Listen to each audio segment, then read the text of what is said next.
Regular rudeness is parking in my driveway. Karen-level audacity is calling the cops when I taught her a lesson. But let's start from the beginning. I live in a small, quiet neighborhood where most people respect each other's space. My house is on a corner lot, and I have a driveway that's not only crucial for parking my own car, but also for accommodating my partner's car and my elderly mother's occasional visits. Mom's not exactly sprinting to my front door these days, so keeping the driveway clear is essential for her convenience and safety. It's my driveway, I pay for it, and I take care of it. Simple, right?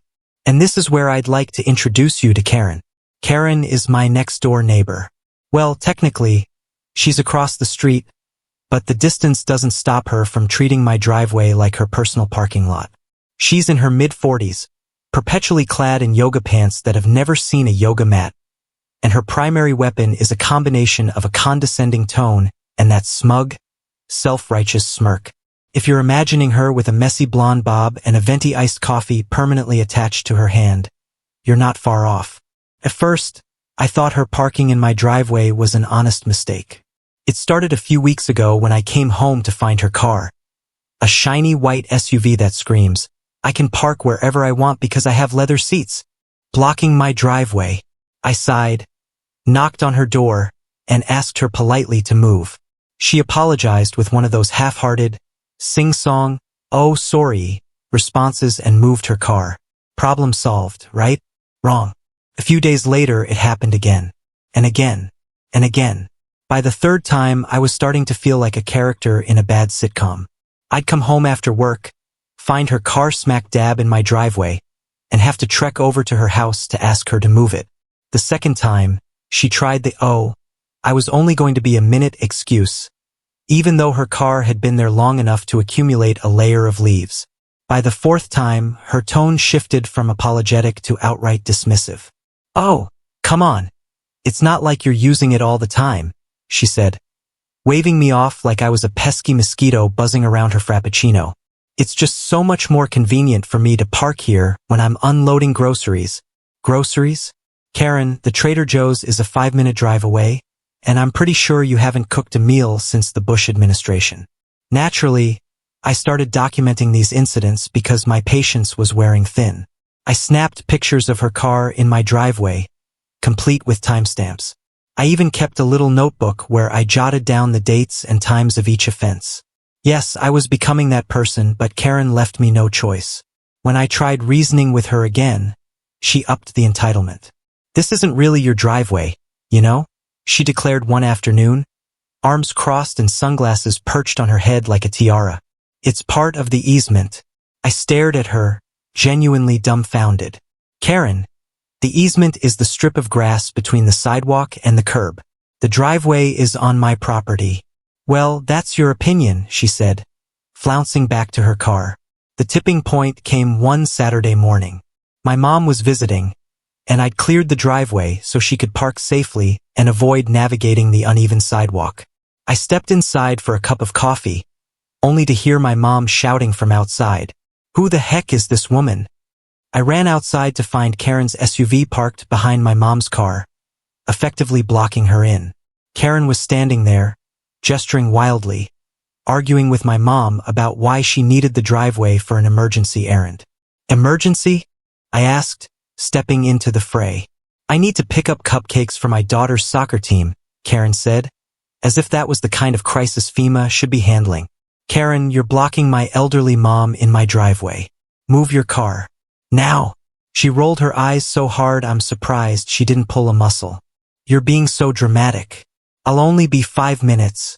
5 minutes turned into 15, and by the time Karen finally moved her car, I was done playing nice. It was time to escalate. After the cupcake incident, I decided it was time to stop playing the role of Karen's free valet service. Clearly, reasoning with her wasn't going to work, so I shifted into what I like to call Operation Document and Dominate. First, I installed a security camera aimed directly at the driveway. It wasn't an expensive setup, just a basic motion-activated camera I got on sale, but it did the job. I wasn't about to rely on my phone pictures anymore. I needed video proof of Karen's shenanigans in case things escalated further. Spoiler alert, they did. Second, I called my local zoning office to confirm something I already knew. My driveway is private property, not part of any easement or public space. I made sure to get a mail from them in writing because something told me I'd need it. With my ducks in a row, I waited. It didn't take long for Karen to strike again. A couple of days later, I came home to find her SUV in my driveway again. This time, she wasn't even around.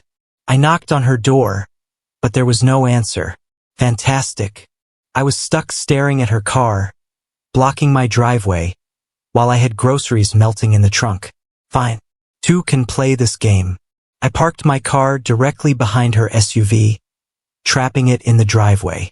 If she thought I was going to waste my evening hunting her down to move it, she had another thing coming. I left a note on her windshield that said, "Hi Karen, since you've made yourself comfortable in my driveway, I hope you don't mind if I make myself comfortable blocking you in. Let me know when you're ready to talk like an adult." Smiley face. Then I went inside, grabbed a snack, and settled in for some Netflix. About 2 hours later, there was a pounding on my front door. Guess who? Karen was standing there, looking like she'd just emerged from a particularly grueling PDA meeting. Her face was red, her arms were flailing, and her voice was already at a decibel level typically reserved for emergency alarms. "You can't block me in," she screeched. "That's illegal." I leaned against the doorframe, doing my best impression of someone who has all the time in the world. "You're right, Karen. Blocking someone's car on private property is illegal. You know what else is illegal? Trespassing, which is what you're doing every time you park in my driveway." She sputtered, clearly not expecting me to throw actual logic into the mix. "But it's not trespassing. I told you, this driveway isn't even private property." I held up my phone, where I'd conveniently pulled up the email from the zoning office. "According to the city, it is. Would you like me to forward this to you? Or maybe the police?" Her face twisted into that special Karen combination of indignation and panic. "You're being so unreasonable. I just needed a place to park for a little while." I shrugged. "And I just needed my driveway not to be used as your personal parking lot. Funny how life works." She stormed off in a huff, muttering something about how she was going to report me. To whom, I have no idea. The Audacity police? HOA headquarters? I let her drive her car away, and I thought that would be the end of it, but Karen was like a bad sequel. Unnecessary, over the top, and impossible to ignore. A few days later, I woke up to find her car in my driveway again. Only this time, she had outdone herself. She'd parked diagonally across the driveway, taking up so much space that not even my car could squeeze in. I didn't even bother knocking on her door this time. Nope. It was time to bring out the big guns. I called the towing company. "Hi," I said, trying to keep my voice from shaking with equal parts rage and glee. "I have a car parked illegally on my private property, and I need it removed." The dispatcher assured me someone would be there within the hour. I grabbed a lawn chair and a cup of coffee, then sat on my porch to enjoy the show. The tow truck arrived right on time, and the driver got to work hooking up Karen's precious SUV. Just as he was about to drive off, Karen burst out of her house like a tornado in Lululemon. "What are you doing? You can't tow my car," she shrieked, running toward the truck as if she were auditioning for a dramatic soap opera. The driver didn't even blink. "Ma'am, this car is parked illegally on private property. The owner of the driveway called us." Karen spun around to glare at me, her face a perfect mix of rage and disbelief. "You can't do this. I'll call the police." I raised an eyebrow. "Please do. I'd love to explain to them why your car keeps trespassing on my property." She tried bargaining with the tow truck driver, then pleading, then yelling. None of it worked. Within minutes, her car was gone, leaving Karen standing in my driveway, slack-jawed and fuming. Later that evening, I got a knock on the door. Not from Karen this time, but from one of my neighbors. Apparently, Karen had been going door to door, trying to rally the neighborhood against me. She said you're harassing her and abusing your power as a property owner. The neighbor explained, looking both amused and exasperated. But honestly, everyone knows what she's like. We've all dealt with her nonsense. Turns out, Karen had pulled similar stunts with other neighbors, blocking their driveways, using their trash bins, even letting her dog do its business on their lawns. Nobody had stood up to her until now. By the next day, word had spread, and Karen had gone into full damage control mode. She stopped parking in my driveway, but not before leaving me a passive-aggressive note. I hope you're happy ruining your neighborly reputation. Some people are so selfish. I framed it. I thought Karen had finally learned her lesson after the towing incident. For a blissful week, my driveway remained Karen-free. No smug SUVs blocking the way, no excuses about cupcake emergencies, just peace and quiet. But Karen, being Karen, wasn't going to let me win without one last act of petty revenge. One morning, as I was taking out the trash, I noticed something odd near the end of my driveway. A fresh pile of garbage. Not my garbage, mind you. Karen's garbage. There were at least 3 overflowing bags, along with a broken chair and what looked suspiciously like an old cat tree. The cherry on top. A handwritten sign taped to one of the bags that said, "If you don't like sharing, here's all your space back." Oh, Karen. Clearly, this was her way of making some kind of statement, but all she accomplished was proving that she had the maturity of a wet paper bag. I snapped a few pictures, because at this point, documenting Karen's antics had become a hobby, and dragged the bags back across the street to her curb. That should have been the end of it. Should have. Later that afternoon, I heard a knock at my door. Standing there was a police officer, with Karen lurking dramatically behind him, arms crossed and smirking like she just outmaneuvered me in a chess match. "Good afternoon," the officer said politely. "Your neighbor here claims you've been harassing her and dumping trash on her property." Karen piped up, her voice dripping with fake concern. "I just don't feel safe anymore. He's been so aggressive ever since I parked in his driveway. I don't know what to do."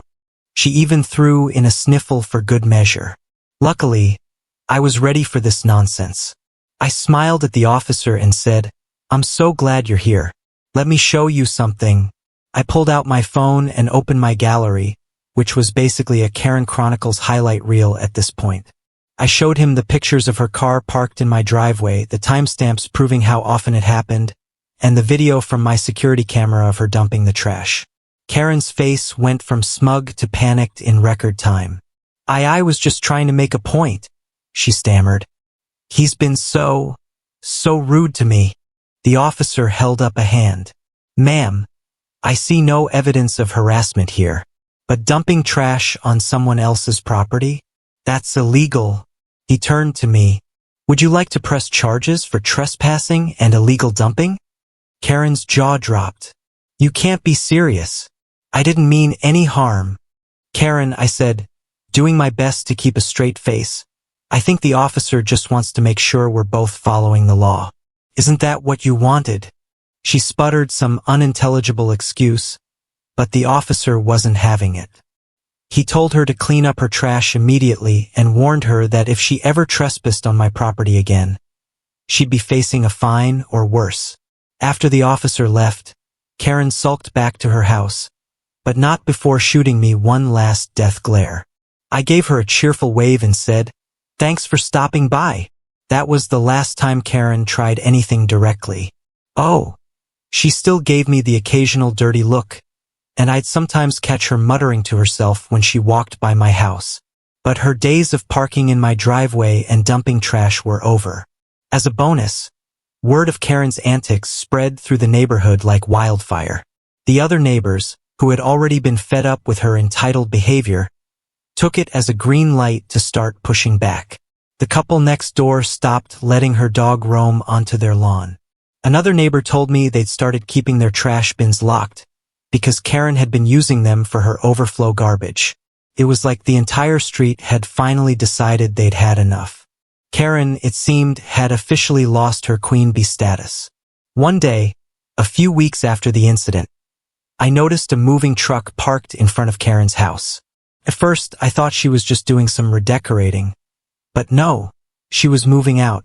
Apparently, dealing with an entire neighborhood of people who wouldn't put up with her nonsense anymore was too much for her to handle. As the truck pulled away, I couldn't resist one last jab. I grabbed a piece of chalk and wrote on the end of my driveway, "Vacancy. No Karens allowed." It wasn't my finest piece of art, but it made me and neighbors laugh. And honestly, that's what mattered. If this experience taught me anything, it's that dealing with entitled people like Karen requires a mix of patience, persistence, and a willingness to stand your ground. Oh, and maybe a security camera or two. Now, whenever I pull into my blessedly Karen-free driveway, I smile and think, if anyone else tries this, I'm ready. Because let's be real, where there's one Karen, there's bound to be another.